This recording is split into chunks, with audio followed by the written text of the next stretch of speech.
और हमारे बीच में जिला प्रमुख महेंद्र जी और हमारे भारतीय जनता पार्टी के जिला अध्यक्ष महेश चौहान जी और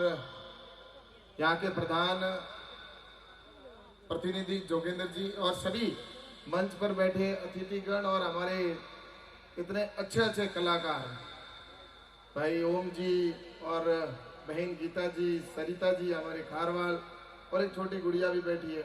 ऐसे सभी हमारे वादक और सभी भक्त भाविकों भाइयों और बहनों, मैं आज सबसे पहले हमारे गुरुजी को नमन करता हूं कि आज यहाँ पर जिस तरह से गौशाला जो स्थापित की और आज इतना बड़ा भव्य आयोजन किया और इसमें इतने सभी भक्त भाविक आए, तो मैं भगवान से प्रार्थना करता हूं कि यहाँ आए हुए सभी भक्तों की माँ और हमारे बालाजी सबकी मनोकामना पूरी करे और हम सभी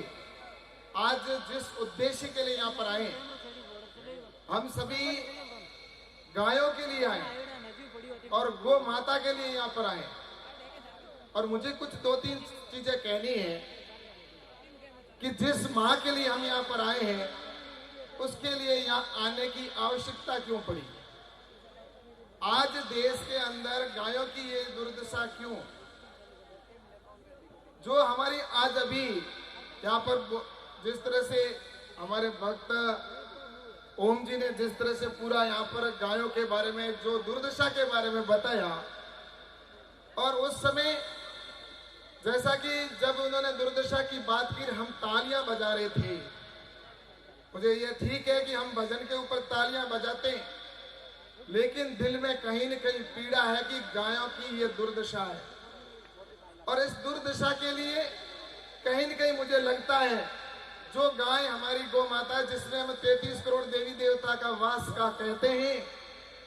लेकिन वही गाय जब दूध देती है तब तक हम उसके खूंटे के बांध के रखते हैं, और जब वो दूध देती है तब उसको बांटा भी देते हैं, सब कुछ देते हैं, लेकिन वो जब दूध देना छोड़ देती है तो उसको हम लोगों के लठ खाने के लिए छोड़ देते हैं और लोग कहते हैं कि ये आवारा गाय है। और मैं कहना चाहता हूं आवारा वो गौ माता नहीं है, आवारा वो लोग हैं जिन्होंने इस मां को छोड़ दिया। हमारी गौ माता जिसके लिए आज यहाँ पर भजन संध्या रखी गई, गाय के दूध के अंदर कितने गुण हैं, गाय के गोबर के अंदर कितने गुण हैं, गाय के गोमूत्र है उसके अंदर कितने गुण हैं। आज उस गौ माता की जिस तरह से दुर्दशा है, तो मैं सोचता हूं कि निश्चित रूप से हमें सबसे पहले तो घर से शुरुआत करनी चाहिए कि हमें अपनी गौ माता है जिसको कभी पहले तो हमें कभी गौशाला के अंदर छोड़ने जैसी स्थिति भी नहीं आई, लेकिन उसके बाद में जितने भी गौ भक्त यहाँ पर बैठे, मैं उन सबको धन्यवाद देना चाहता हूँ कि ऐसी गौ माता जिनको आपने यहाँ पर गुरुजी के सानिध्य के अंदर गौशाला स्थापित की है। तो मैं तो इतना कहता हूँ कि सभी जो भी इतने भामाशाओं ने यहाँ पर जितने भी भामाशाओं ने जितना भी सहयोग किया, मैं उन सबको तहे दिल से और मन से सबको बहुत बहुत धन्यवाद देना चाहता हूँ। और साथ ही मैं भगवान से प्रार्थना करता हूँ, बालाजी से प्रार्थना करता हूँ, लक्ष्मी जी से प्रार्थना करता हूँ कि उन्होंने जितना यहाँ पर दिया उससे 1000 गुना उनके संपत्ति आए, और इसी तरह से गौओं के लिए जहाँ भी गायों की आवश्यकता हो या सेवा के लिए हर समय तैयार रहे। और मैं तो ये कहता हूँ कि सेवा करने का भी हर किसी के सौभाग्य में नहीं होता। और यहाँ पर मैं आपको ये भी कहूँ कि अभी पहले जैसे कहा कि जो दुनिया में अच्छा काम करते हैं उनको लोग याद करते हैं, और लोग याद करते हैं और उसका हम इतिहास के अंदर पन्नों के अंदर लिखा भी जाता है, लेकिन सच्चे अर्थों में अगर वास्तव में हमें अगर उसने अच्छा काम किया या नहीं किया, उसका आकलन इसी दुनिया में आज तो हमें पता चल जाता है। और आपको पता होगा इसकी अगर आकलन वास्तव में कहाँ होता है, जब आदमी इस दुनिया से जाता है उस समय अगर आदमी को, आपको पता होगा, अगर जब उसकी अंतिम यात्रा निकलती है और यात्रा के अंदर जब उसको शमशान भूमि के अंदर जब सब उसके साथ में जाने जो लोग जाते हैं वहां पर अंतिम संस्कार में, अगर उसने अच्छा कर्म किया है तो उसको लोग कहेंगे कि बहुत अच्छा इंसान था, दुनिया से चला गया। और अगर उसने कर्म बुरे किए तो ये कहेगा एक दुनिया में कम हुआ। इसलिए अच्छा कर्म हमें अच्छा काम करना चाहिए। और समाज के अंदर मैं आपको यही कहना चाहता हूं कि आज हमें ये अवसर है, जितना हम दे सकें गौ माता के लिए देना चाहिए। और दूसरा मैं आपको ये भी कहूं कि आज जैसा कि रामनवमी, आज हमारे विजयदशमी है, और विजयदशमी का पर्व की मैं आप सबको शुभकामना भी देता हूं। लेकिन एक बात मैं ये भी कहना चाहता हूं कि इस धरती पर पाप, जैसा पाप का घड़े की बात की गई, इस दुनिया में दो तरह के लोग होते हैं।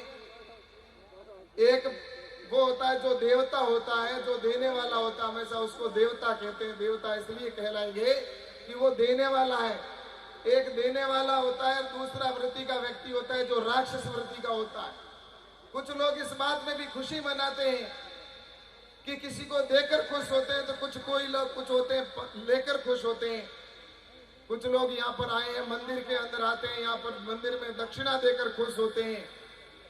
कुछ लोग ऐसे होते हैं जो मंदिर में आने के बाद यहाँ से चंपल चुराने में भी उनको खुशी मिलती है। सही कह रहा हूँ, गलत कह रहा हूँ? एक आदमी वो होता है जो खिलाकर खुश होता है, तो दूसरा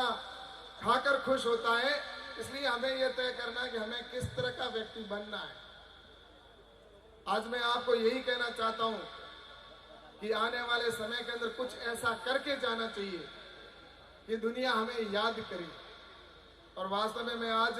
इस धरती पर, सभी यहाँ पर जितने भी इस पवित्र धरती पर, वास्तव में कोई ऐसी चमत्कारी ये धरती है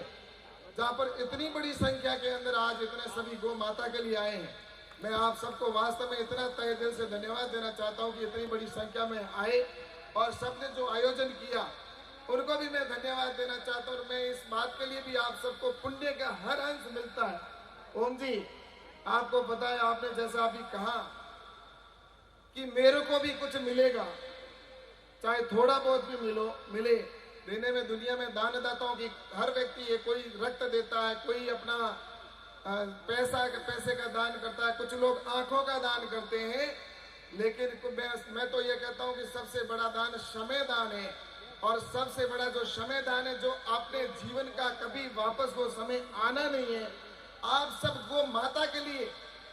इतना अपना समय जो आप छोड़ कर इस माँ के लिए आए हो, तो मैं तो कहता हूँ आपने जो दान दिया, यहाँ पर आकर सबका जो मनोबल बढ़ाया, तो निश्चित रूप से गौ माता आपको ये पुण्य भी यहाँ आए उनको सबको मिलेगा, ये भी मैं आपको कहना चाहूंगा।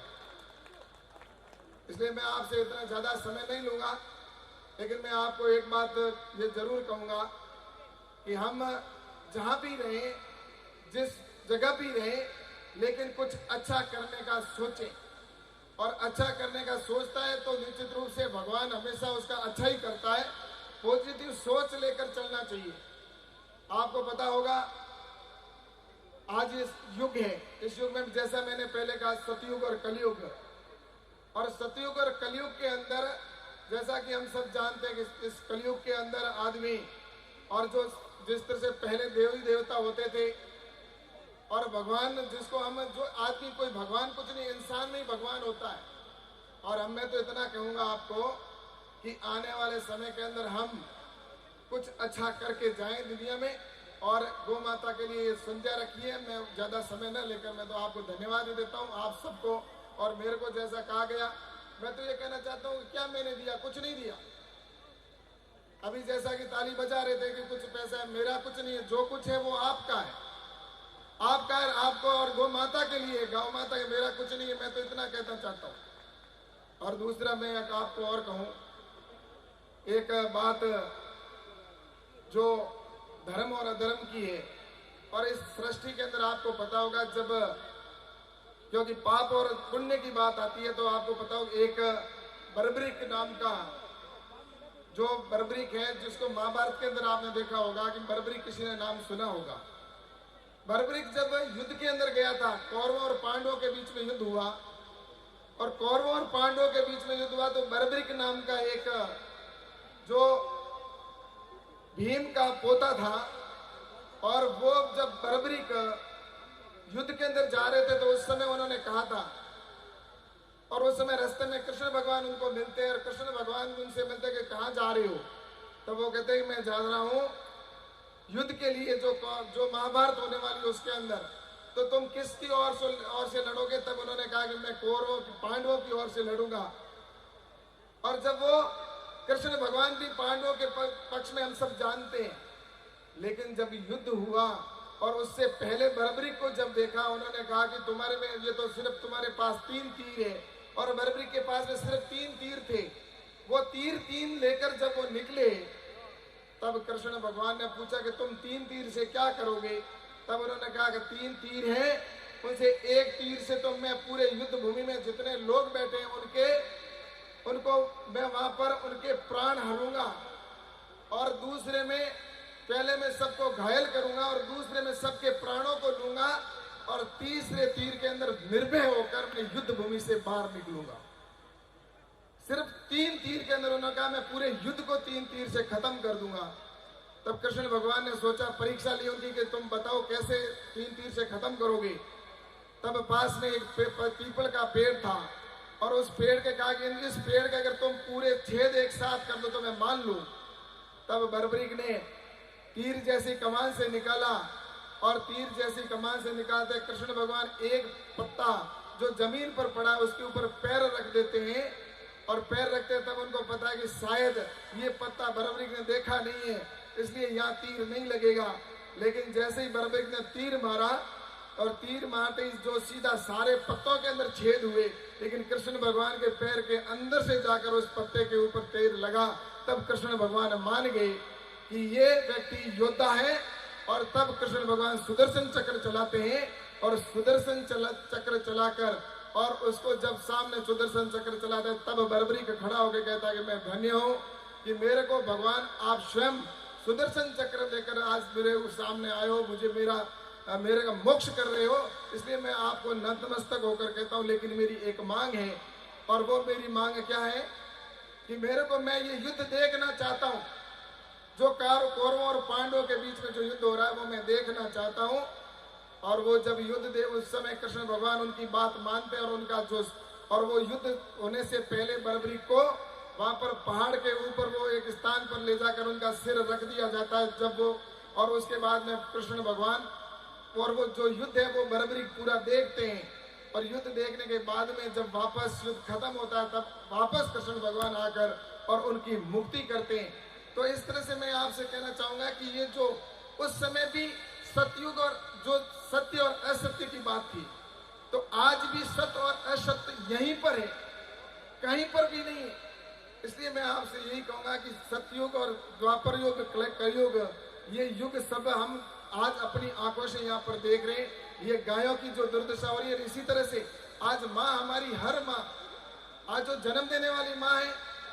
उसको भी कई लोग देखते हैं अपन कहाँ पर, जिस तरह से अनाथालय खोले वहां पर हमारी माँ जो है जन्म देने वाली, वो वहां पर ऐसे अनाथालय खोलने पड़ रहे हैं। इसी तरह से गायों के लिए गौशाला खोलना पड़ रही है। हमारे भारत माता के अंदर, देश के अंदर खड़े लोग भारत माता को गाली देते हैं, भारत तेरे टुकड़े होंगे जैसे लोग यहाँ पर कहने वाले लोग आ जाते हैं, तब दिल में दुख होता है, पीड़ा होती है। इसलिए गो भक्तों या राष्ट्र भक्तों हमें खड़ा होना चाहिए, और देश के लिए जहां भी आवश्यकता हो, गो माता के लिए आवश्यकता हो, तो हमें हर समय उनके लिए खड़ा होना, यही मेरा आप सबसे कहना था। आप सभी इतने भक्त भावी को पुनः मैं सभी को शुभकामना देता हूं, और हमारे सभी आयोजकों